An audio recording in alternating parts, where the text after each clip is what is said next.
Welcome to Crispy Girl Flex Journeyman. Presenting red sparrow. इस कहानी की शुरुआत होती है मॉडर्न रशिया से, जहां पर हमें डोमिनिका नाम की एक लड़की को दिखाया जाता है। डोमिनिका एक बैले डांसर है। दरअसल उसे किसी भी कीमत पर पैसे कमाने होंगे, क्योंकि उसकी मॉम हमेशा बीमार रहती है। उनके इलाज के लिए हमेशा उसे पैसों की जरूरत होती है। और एक दिन जब वो परफॉर्म कर रही होती है तो उसका पार्टनर गलती से उसके पैर के ऊपर पैर रख देता है, जिससे उसके पैर की हड्डी टूट जाती है। और इस एक्सीडेंट के साथ उसका डांसिंग करियर हमेशा के लिए खत्म हो जाता है, जिससे उसे बहुत दुख होता है। उसे नहीं पता कि अब वो पैसे कैसे कमाएगी, अपनी मॉम का इलाज कैसे करवाएगी। कुछ महीने बीत जाते हैं और उसका पैर ठीक हो जाता है। एक दिन उसके अंकल, जिनका नाम इवान होता है, वो उसके पास आते हैं। दरअसल ये रशिया की सीक्रेट एजेंसी में डायरेक्टर हैं। वो डोमिनिका को कहते हैं कि मुझे तुम्हारी मदद की जरूरत है, तुम मेरे साथ काम करो। पर डोमिनिका साफ साफ मना कर देती है। उसके अंकल उसे बताते हैं कि तुम्हारे पैर का एक्सीडेंट हुआ नहीं था, बल्कि जानबूझकर तुम्हारे पैर की हड्डी को तोड़ा गया था, और जिसने ये किया था वो तुम्हारी दोस्त है। उसने ऐसा इसलिए किया ताकि वो डांसिंग में तुम्हारी जगह ले सके। ये सुनकर डोमिनिका को बहुत दुख होता, बहुत गुस्सा आता है, और वो अपनी दोस्त के घर जाती है और उसे बुरी तरह से मारती है। इसके बाद एक बार फिर से वो अपने अंकल इवान से मिलती है और उनसे पूछती है कि मुझे क्या करना होगा। उसके अंकल उसे बताते हैं कि एक बहुत बड़ा गैंगस्टर है, तुम्हें उसे सिड्यूस करके एक होटल के कमरे में लाना होगा, और इसके बाद हमारे एजेंट्स अपना काम कर देंगे। इसके बदले तुम्हारी मॉम के जितने भी मेडिकल के खर्चे हैं वो सब के सब हम उठाएंगे। और अब डोमिनिका उसकी बात मान जाती है।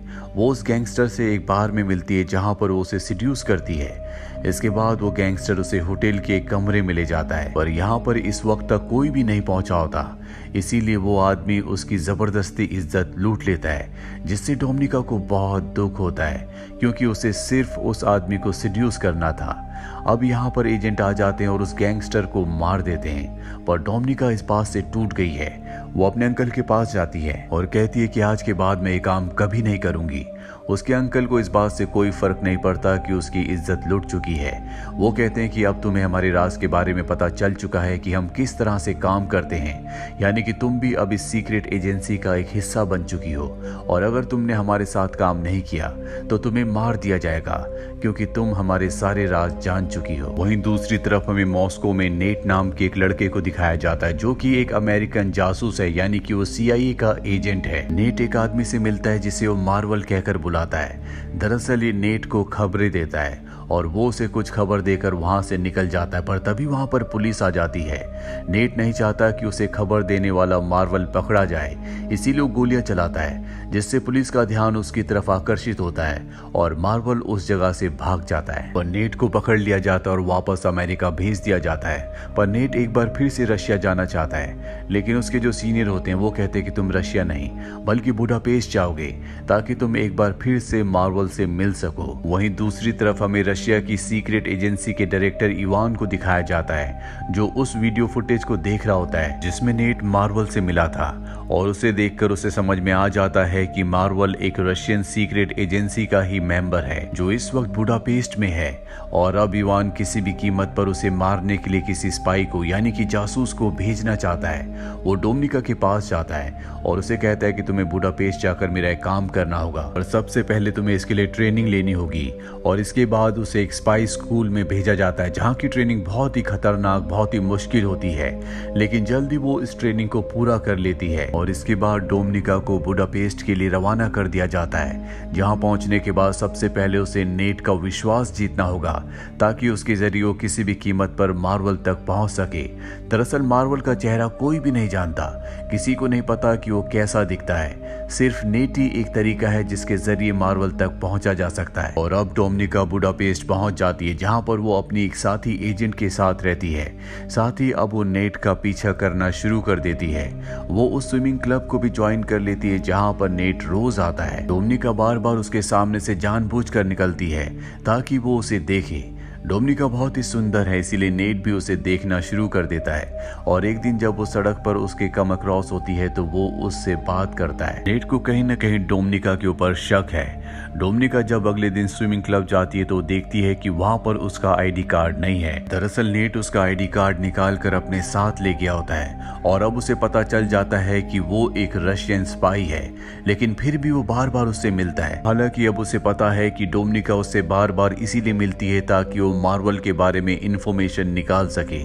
वही डोमिनिका जब एक दिन अपने घर पर जाती है तो उसकी जो उसके साथ फ्लैटमेट होती है, जो खुद भी एक स्पाई है, वो घर पर नहीं होती।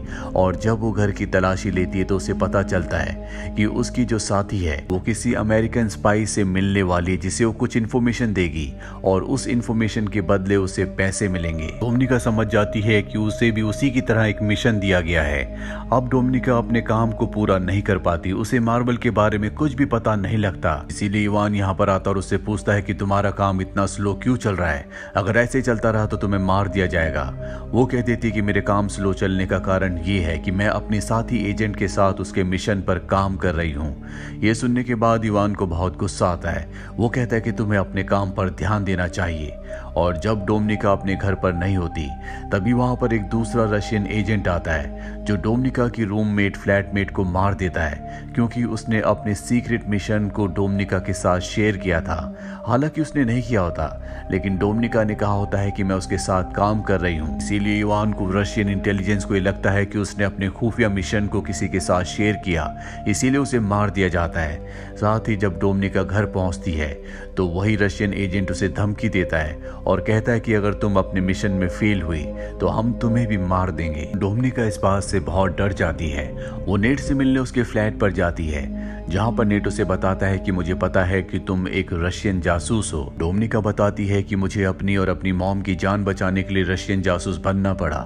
नेट उसे कहता है कि मैं तुम्हारी और तुम्हारी मॉम की सुरक्षा की गारंटी लेता हूँ, लेकिन तुम्हें डबल एजेंट बनना होगा, यानी कि तुम्हें हमारे लिए काम करना होगा। और उसकी बात वो मान जाती है, जिसके बाद ये एक दूसरे के बहुत करीब आ जाते हैं। और अगली सुबह जब वो नेट के घर से निकलती है तो उसके पास उसका एक गिलास भी होता है जिसमें नेट के फिंगरप्रिंट्स हैं।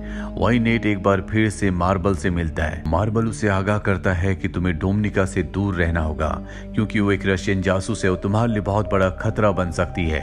लेकिन नेट उसकी बात नहीं मानता और उसे अपने साथियों से भी मिलवाता है, जहां पर डोमिनिका कहती है कि मैं तुम्हारे लिए काम करूंगी, लेकिन इसके बदले तुम्हें मुझे $30,000 देने होंगे। अमेरिकन एजेंट्स पूछते हैं लेकिन हम ऐसा क्यों करेंगे? वो कहती है क्योंकि मैं तुम्हारी मदद कर सकती हूँ। जिस लड़की के साथ मैं रहती थी वो एक रशियन एजेंट थी। उसे एक मिशन दिया गया था जिस मिशन के तहत उसे यूएस सेनेटर की चीफ स्टाफ से मिलना था जो उसे अमेरिका के बारे में बहुत सारी इंफॉर्मेशन देने वाली थी, पर उसकी अब मृत्यु हो चुकी है और वो मिशन अब मुझे दिया गया है। मैं तुम्हारी इसमें मदद कर सकती हूँ। ये सुनने के बाद वो उसे पैसे देने के लिए राजी हो जाते हैं और अब डोमिनिका सेनेटर की चीफ स्टाफ से मिलती है जो उसे डिस्क देती है। दरअसल डोमिनिका की और सेनेटर की चीफ स्टाफ के ऊपर यहाँ पर रशियन के साथ साथ अमेरिकन जासूस भी नजर रख रहे होते हैं। डोमिनिका ने जो डिस्क ली होती है वो किसी तरह से उसे बदल देती है और नेट तक पहुंचा देती है। अमेरिका सेनेटर की चीफ स्टाफ जब बाहर जाती है तो उसे चारों तरफ से घेर लिया जाता है। ये सब के सब अमेरिकन जासूस हैं। उसे समझ में आ जाता है कि उसका खेल खत्म हो चुका है। वो भागने की कोशिश करती है लेकिन वो चारों तरफ से घिरी हुई है और तभी उसका एक्सीडेंट हो जाता है जिसमें उसकी मृत्यु हो जाती है। उसकी मृत्यु से रशियन को बहुत बड़ा झटका लगता है क्योंकि वो उनके लिए काम करती थी, उन्हें इन्फॉर्मेशन दिया करती थी। और अब इवान को डोमिनिका और उसके सीनियर पर शक हो जाता है क्योंकि इस मीटिंग के बारे में डोमिनिका और उसके सीनियर को पता था। इन दोनों को वापस बुलाया जाता है जहां पर इन दोनों को बहुत टॉर्चर किया जाता है। डोमिनिका के सीनियर की मृत्यु हो जाती है लेकिन डोमिनिका अब भी जिंदा होती है। वो यहाँ पर इवान को बताती है कि मैंने सब इसलिए किया ताकि मैं नेट का भरोसा जीत सकूं और किसी भी तरह से मैं मार्बल तक पहुंच जाऊं। नेट का भरोसा मैंने जीत लिया है और अब मैं जल्दी मार्बल तक पहुंच जाऊंगी। इवान उसकी बातों में आ जाता है और उसे एक बार फिर से बुडापेस्ट भेजने के लिए राजी हो जाता है, पर बुडापेस्ट जाने से पहले वो इवान के घर आती है जहां पर वो कुछ पलों के लिए उसे सिड्यूस भी करती है। इवान को उस पर शक है, इसीलिए बुडापेस्ट वो उसके पीछे एक और जासूस को भेजता है। डोमिनिका बुडापेस्ट पहुंचने के बाद सबसे पहले नेट से मिलती है। नेट उसे देखकर बहुत खुश होता है, अपने गले से लगा लेता है और वो नेट को सब कुछ बता देती है। और नेट अब भी उसे मार्बल के बारे में कुछ नहीं बताता, लेकिन वो उसे बहुत बहुत पसंद करता है, इसीलिए एक बार फिर से ये एक दूसरे के करीब आ जाते हैं। ये दोनों के दोनों सो जाते हैं, पर जब डोमिनिका की नींद खुलती है तो वो देखती है कि उसके सामने वही एजेंट है जिसे डोमिनिका के पीछे रशिया से भेजा गया था और उसने नेट को पकड़ा हुआ होता। वो किसी भी कीमत पर मार्बल का असली नाम और उसकी पहचान उससे जानना चाहता है, पर नेट उसे नहीं बता रहा होता। इसके बाद डोमिनिका भी नेट को मारने लगती है और उससे मार्बल का असली नाम पूछती है, लेकिन उसे टॉर्चर करते करते अचानक से वो रशियन जासूस के ऊपर हमला करके उसी को मार देती है। इसके चलते दोनों के दोनों घायल हो जाते हैं और डोमिनिका और नेट दोनों के दोनों हॉस्पिटल में होते हैं, जहाँ पर रशिया के जनरल जो कि इवान के सीनियर होते हैं, डोमिनिका जिन्हें पहले से जानती है, वो डोमिनिका से मिलने के लिए आते हैं और कहते हैं कि मुझे पता है कि नेट ने तुम्हें मार्बल का असली नाम नहीं बताया और जिस जासूस को हमने तुम्हारे पीछे भेजा था उसे तुमने ही मारा है और बहुत सारी ऐसी बातें हैं जो तुमने हमसे यानी कि रशिया से छुपाई है। डोमिनिका साफ साफ मना कर देती है। जनरल कहते हैं कि तुम्हें मुझसे डरने की जरूरत नहीं है। जिस मार्बल की तुम्हें तलाश है, जिसे नेट बचाने की कोशिश कर रहा है, वो और कोई नहीं बल्कि मैं हूँ। मैं रशिया के लिए पहले बहुत ईमानदार था। एक दिन मेरी पत्नी बहुत ज्यादा बीमार थी। एक अमेरिकन डॉक्टर था जो मेरी पत्नी को बचा सकता था, लेकिन मुझे इसके लिए अलाउ नहीं किया गया। उन्हें ऐसा लगता था कि मेरी सच्चाई उस डॉक्टर को यानी कि अमेरिकन को पता चल जाएगी, जिस वजह से मेरी पत्नी की मृत्यु हो गई। ये पूरा का पूरा सिस्टम करप्ट है, इसीलिए मैंने रशिया का साथ छोड़ दिया और एक डबल एजेंट बनकर अमेरिका के साथ और रशिया दोनों के साथ काम करना शुरू कर दिया। तुम्हारे आज जो भी हालात हैं वो तुम्हारे अंकल इवान की वजह से हैं। अगर वो चाहते तो तुम्हें इन सब चीजों से निकाल सकते थे, लेकिन उन्होंने ऐसा नहीं किया। तुम मेरी सच्चाई रशिया की खुफिया एजेंसी को बता सकती हो, जिससे मैं पकड़ा जाऊंगा और तुम एक नेशनल हीरो बन जाओगी और उसके बाद तुम मेरी तरह अमेरिका के साथ और रशिया के साथ दोनों के साथ एजेंट बनकर काम कर सकती हो और रशिया की करप्ट एजेंसी को खत्म करवा सकती हो। दरअसल जर्नल ने उसे सब कुछ इसलिए बताया होता है क्योंकि उन्हें पूरा विश्वास होता है कि जल्दी वो पकड़े जाएंगे और वो नहीं चाहते कि उनकी जिंदगी वेस्ट जाए। वो चाहते हैं कि डोमिनिका उन्हें पकड़वाए, जिसके बाद डोमिनिका उनकी जगह ले ले और अब डोमिनिका रशियन एजेंसी के पास जाती है, जहां पर वो उन्हें मार्बल की सच्चाई, उसका नाम और सब कुछ बता देती है। कुछ देर बाद हमें दिखाया जाता है कि रशियन एजेंट जनरल को नहीं बल्कि इवान को पकड़ लेते हैं, क्योंकि उसने इवान का नाम बताया होता है कि इवान ही मार्बल है और साथ ही उसने बहुत सारे सबूत भी दिए होते हैं। इसमें पहला सबूत ये होता है कि उसने इवान के नाम पर एक अकाउंट खुलवाया होता है जिसमें उसने अमेरिकन से $30,000 डलवाए थे। साथ ही जब वो इवान के घर पर गई थी तो वो गिलास जो नेट के घर से लाई थी जिसमें नेट के फिंगरप्रिंट्स थे, वो उसने अपने अंकल इवान के घर पर छोड़ दिया था, जिससे ये साबित होता है कि इवान और नेट आपस में मिले हुए हैं। दरअसल वो शुरू से ही इवान को इस जाल में फंसा रही थी, जो अब पूरी तरह से उसके जाल में फंस चुका है। वो चाहकर भी अपनी बेगुनाही साबित नहीं कर सकता। रशियन एजेंट्स इवान को मार देते हैं और इस तरह से इवान का खात्मा हो जाता है। डोमिनिका ने मार्बल का पर्दाफाश किया होता है, इसीलिए उसे प्रमोशन मिल जाता है और अब वो रशिया में अपनी मॉम के साथ बहुत खुश है। लेकिन वो नेट को आज भी याद करती है क्योंकि वो नेट को पसंद करती है और एक दिन उसे एक अननोन नंबर से कॉल आता है।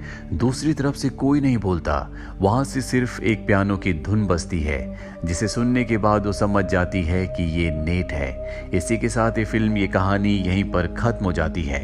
उम्मीद करते हैं कि ये कहानी आपको पसंद आई होगी। सब्सक्राइब करना भूलना मत जाने मन।